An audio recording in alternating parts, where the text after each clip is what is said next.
కొంచెం side side కొంచెం side side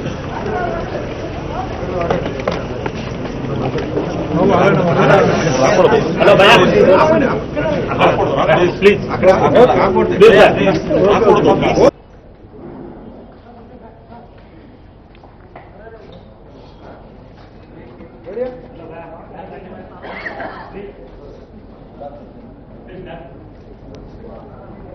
అన్నయ్య అంటూ మనస్ఫూర్తిగా నోరారా పిలిచే ఆహుతి ప్రసాద్ ఇక మన మధ్య లేడు అనే చేదు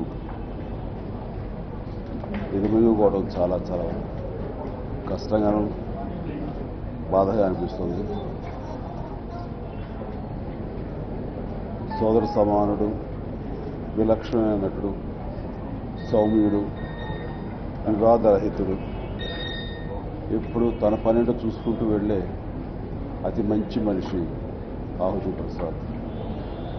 అలాంటి విలక్షణమైన నటుడిని, మంచి వ్యక్తిని పోగొట్టుకోవడం నిజంగా పరిశ్రమ దురదృష్టం.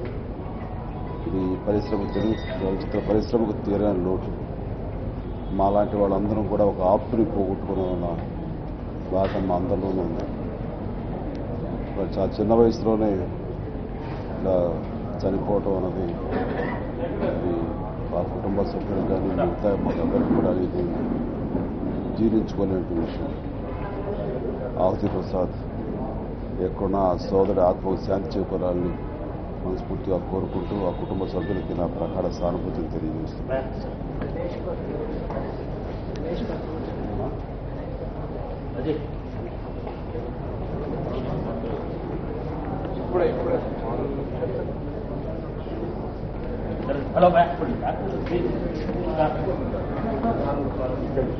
మరో విషాదం గణేష్ పాత్ర రచయిత.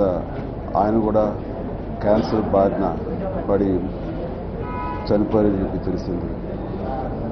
నిజంగా ఏమిటో ఈ మధ్య కాలంలో సినిమా వాళ్ళు ఈ విధంగా దూరం అవటం అన్నది ఇది చాలా దురదృష్టం. ఇది గణేష్ పాత్ర గారికి బాలచంద్ర గారి తోటి అసోసియేషన్ అది అందరికి తెలిసిందేది. మా చిత్రం రుద్రవీణకి గణేష్ పాత్ర గారు అత్యున్నతమైనటువంటి మాటలు అందించారు. ఆయన ఆ మాటలు ఇప్పటికీ ఉదాహరణకు చెప్పాలంటే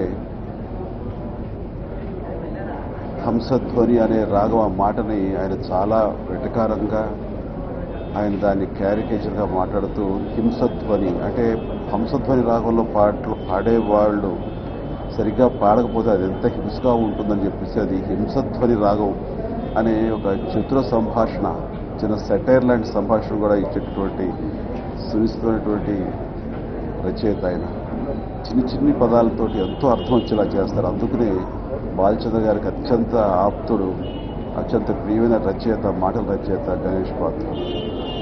వారి మన మధ్య లేకపోవటం అది మరొక దుర్ఘటన ఈ పరిశ్రమ ఈ మధ్యకాలంలో జరిగింది. బాలచంద్ర గారు అలాగే పోయారు, అలాగే గణేష్ పాత్ర ఆయన కూడా దూరం అవడం అనేది చాలా చాలా దురదృష్టం. వారి ఆత్మకు శాంతి చేకూరాలని కోరుకుంటూ ఆనాటి మా రుద్రవీణ యూనిట్ సభ్యులు, మా కుటుంబ సభ్యులు అందరం ఆయనకి ఆత్మశాంతి చేకూరాలని చెప్పి నివాళులు అర్పిస్తూ వారి కుటుంబ సభ్యులు కూడా మా ప్రగాఢ సానుభూతిని తెలియజేస్తున్నాను.